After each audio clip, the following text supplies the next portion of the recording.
আসসালামু আলাইকুম এভরিওয়ান, জাকির লাইফস্টাইলে আপনারা সবাই কেমন আছেন। ভিডিও শেয়ার করব সারা দিনের। তো এখানে আমি বিকালে নাস্তার জন্য রুটি বানিয়ে নিতেছিলাম।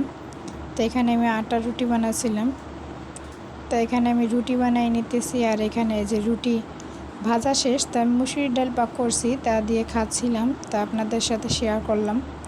তো এভরিওয়ান, আপনারা কেমন কি আছেন সবাই কমেন্ট করবেন। এখানে আমি নতুন আমরা উঠছে, তাই আমি নতুন আমরা বানিয়ে খাচ্ছিলাম। তো এখানে আমি রান্নার কী প্রস্তুতি নিয়েছি তাই আপনাদের সাথে শেয়ার করতেছি। এখানে ধনিয়া পাতা, কাঁচামরিচ, পেঁয়াজ কুচি, মশলা, তো এগুলো আমি রান্নার জন্য নিয়েছি। তো দুপুরে রান্না করব, কী নিলাম আপনাদের সাথে শেয়ার করতেছি। তো এখানে আমি এই যে পোয়া মাছ রান্না করব সেটা দেখাচ্ছি। এখানে পোয়া মাছ এনেছি, তো পোয়া মাছ রান্না করব। এখানে যে কাঁঠালের বিচি না, সরি, এখানে হলো যে গাঁঠি, দেখতে মনে হচ্ছে কাঁঠালের বিচির মতন। তো কচুর গাঁঠি, এগুলো রান্না করব মাছ আরই, তো আপনাদের সাথে শেয়ার করলাম। তো এখানে কাঁঠাল নিয়ে আসছে রান্না করতে করতে, তো আমি সেই কাঁঠালগুলো খাচ্ছিলাম। তাই ভাবলাম যে আপনাদের সাথে একটু শেয়ার করি। তো এখনও কাঁঠাল খেতে কিন্তু খুব ভাল লাগে। অনেকেই কাঁঠাল পছন্দ করে, তাই কে পছন্দ করে সবাই কমেন্ট করবা।